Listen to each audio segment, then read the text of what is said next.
Hello friends. PPSC TRE 4.0 के लिए महत्वपूर्ण जीएस का क्वेश्चन है जो कि पिछले परीक्षाओं में पूछा भी गया है। ये 1 से 5, 6 से 8, 9, 10th, 11, 12th में पूछा भी गया है। लगभग 1200 क्वेश्चन प्लस का क्वेश्चन हम लोग जिक्र करेंगे जो बीपीएससी टीआर 4 के लिए इम्पोर्टेंट रहेगा। सबसे पहले हम लोग देखेंगे 16 महाजनपद है ना, इस पे कितना क्वेश्चन पूछा गया है।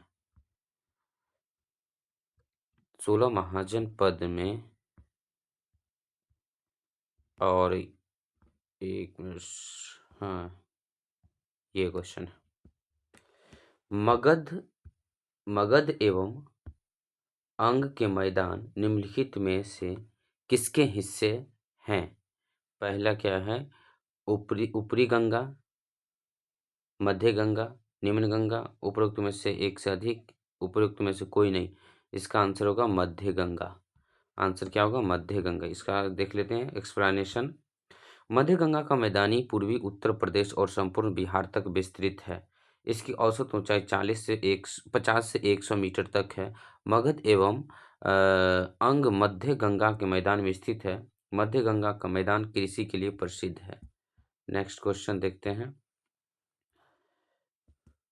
इन which place was Kautilya a professor of political science and economics? Kautilya किस संस्थान में राजनीति विज्ञान और अर्थशास्त्र के प्राध्यापक थे? यहाँ पे संस्थान होगा।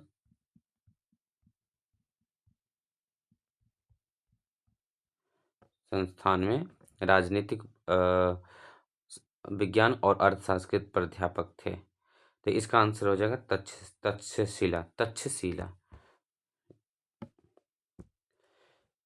देखिए, कौटिल्य, जिन्हें चाणक्य के नाम से भी जाना जाता है, एक प्रसिद्ध भारतीय अर्थशास्त्री, दार्शनिक और राजनीतिक सलाहकार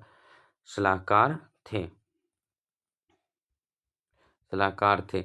ये प्राचीन तक्षशिला विश्वविद्यालय में राजनीति विज्ञान और अर्थशास्त्र के प्राध्यापक थे।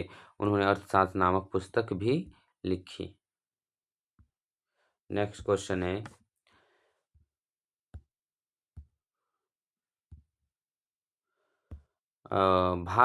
प्राचीन भारतीय धातुक्रम का आश्चर्य लोहे का स्तंभ किस शहर में स्थित है? तो आंसर होगा लखनऊ। कहाँ है? लखनऊ में। प्राचीन भारत धातुक्रम का आश्चर्य लौह स्तंभ दिल्ली में स्थित है। यह कुतुब परिसर खड़ा है और अपनी जंग प्रतिरोधक संरचना के लिए प्रसिद्ध है। अंत स्तंभ 7 मीटर से अधिक ऊंचा है। ठीक है। लौह का स्तंभ चंद्रगुप्त द्वितीय विक्रमादित्य द्वारा विजय स्तंभ के रूप में बनाया गया था। नेक्स्ट क्वेश्चन देखते हैं। मिश्रित आ गया। अब पहला इसमें है, ऐतिहासिक दक्षिणापथ नामक क्षेत्र का विस्तार है। ऑप्शन, विंध्याचल पर्वत श्रेणी कृष्णा नदी के मध्य। सेकेंड ऑप्शन, विंध्याचल पर्वत श्रेणी कावेरी नदी के मध्य। सतपुरा पर्वत श्रेणी नीलगिरी के मध्य। उपयुक्त में से एक से अधिक, उपयुक्त में से कोई नहीं। इसका आंसर डी होगा, यानी उपयुक्त में से एक से अधिक होगा। ये इसका एक्सप्लेनेशन पढ़ते हैं। भारतीय इतिहास में दक्षिणास्तम क्षेत्र के तहत विंध्याचल पर्वत श्रेणी कृष्णा नदी कावेरी नदी के क्षेत्रफल को शामिल किया जाता है। इसमें सतपुरा से नीलगिरी पर्वत श्रेणी का क्षेत्र भी शामिल है। अतः उपयुक्त में से एक से अधिक विकल्प सही होंगे। इस प्रकार विकल्प डी अभिष्ट उत्तर होगा। नेक्स्ट क्वेश्चन है, मध्यकालीन इतिहास का देखेंगे। अब इब्न बतूता, मोहम्मद बिन तुगलक के शासनकाल में भारत आए प्रसिद्ध मुस्लिम खोजकर्ता इब्न बतूता किस देश के थे? तो ये थे अफगानिस्तान के थे। कहाँ के थे? अफगानिस्तान के थे। इसका एक्सप्लेनेशन, सल्तनत कालीन तुगलक वंशी शासक मोहम्मद बिन तुगलक के शासनकाल में आए प्रसिद्ध खोजकर्ता एवं यात्री इब्न बतूता अफ्रीका के मोरक्को का निवासी था। वह मध्य एशिया के मार्ग से होते हुए भारत के सिंध प्रांत में 1333 ईस्वी में मोहम्मद बिन तुगलक ने इब्न बतूता को दिल्ली का जज नियुक्त किया? नेक्स्ट क्वेश्चन है, आधुनिक भारत से आया है। निम्नलिखित में से ब्रिटिश शासन के दौरान भारतवर्ष के अंतर्गत निर्वनीकरण हुआ कौन सा मुख्य कारण था? इसका आंसर होगा रेलवे मार्गों, तख्तों, स्लीपर की मांग पूरी तथा देख लीजिए, इसका आंसर सी होगा। सी कहाँ है? हाँ, विस्तारित खेतों की मांग को पूरा करने के लिए भूमि को उन्नत करना। नेक्स्ट है,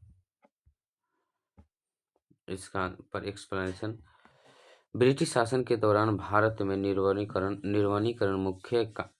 का मुख्य कारण विस्तारित खेती की मांग को पूरा करने के लिए भूमि को उन्नत करना था। साथ ही बढ़ती जनसंख्या, अधिक खाद्यान्न की मांग, वाणिज्य फसल और लकड़ी के उत्पादन का निर्वनीकरण के अन्य कारण थे। नेक्स्ट क्वेश्चन है, 1859 के अंतर्देशीय उत्तर प्रवास अधिनियम ने यह प्रावधान किया कि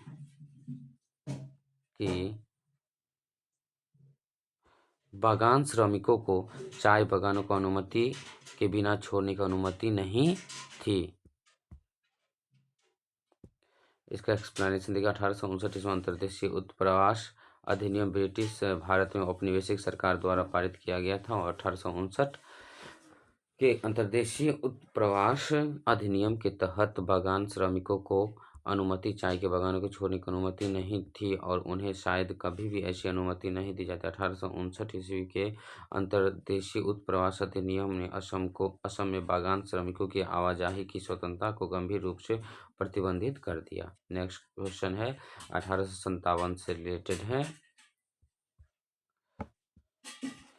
निम्नलिखित में से किस तिथि को रानी विक्टोरिया की उद्घोषणा जारी हुई? ये 1 नवंबर 1858 ईस्वी को हुई। कब हुई थी? 1 नवंबर 1858 ईस्वी को। इसका एक्सप्लेनेशन देख लेते हैं। ब्रिटिश संसद ने 1858 ईस्वी के एक अधिनियम को पारित किया और जिम्मेदार प्रबंधन के लिए ईस्ट इंडिया कंपनी से ब्रिटिश क्राउन की अधिकार हस्तांतरण किए गए उद्घोषणा, जिसे भारतीय लोगों की मैग्ना कार्टा भी कहा जाता है, की घोषणा लॉर्ड कैनिंग ने 1 नवंबर को इलाहाबाद के दरबार में की थी। निम्नलिखित में से किसने रानी लक्ष्मीबाई को ग्वालियर पर अधिकार करने में सहायता की? तो ये हो जाएगा आपका किसने सहायता की?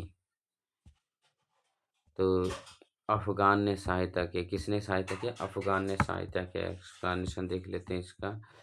रानी लक्ष्मीबाई को ग्वालियर पर अधिकार करने वाले अफगानों की सहायता के अफगानों ने सहायता की थी। 1857 की क्रांति में महारानी लक्ष्मीबाई फिरंगियों से लोहा लेने के लिए बदा नवाब अली बहादुर द्वितीय को, जिन्हें वे अपना भाई मानती थी, को पत्र साथ राखी भेजकर उसकी लाज रखने को कहा। बदा नवाब 10,000 सैनिकों के साथ झांसी लड़ने पहुंच गए। नेक्स्ट क्वेश्चन, प्रथम भारतीय स्वतंत्रता संग्राम के रूप में वर्णित किया गया है। 1857 के विद्रोह को किसके द्वारा पहली बार प्रथम भारतीय स्वतंत्रता संग्राम के रूप में वर्णित किया गया है? आंसर होगा बी.डी. सावरकर। किसके द्वारा? बी.डी. सावरकर के द्वारा। देखिए, इसको पढ़ते हैं एक्सप्लेनेशन। 1857 ईस्वी को बी.डी. सावरकर द्वारा पहली बार प्रथम भारतीय स्वतंत्रता संग्राम के रूप में वर्णित किया गया। उन्होंने अपनी पुस्तक the Indian war of independence 1857 में लिखा था कि 1857 के भारतीय विद्रोह ब्रिटिश औपनिवेशिक नियंत्रण के लिए व्यापक प्रतिरोध पहली अभिव्यक्ति थी। चलिए, आज के लिए इतना ही। इसके आगे का वीडियो नेक्स्ट पार्ट में हम लोग बनाएंगे। लोग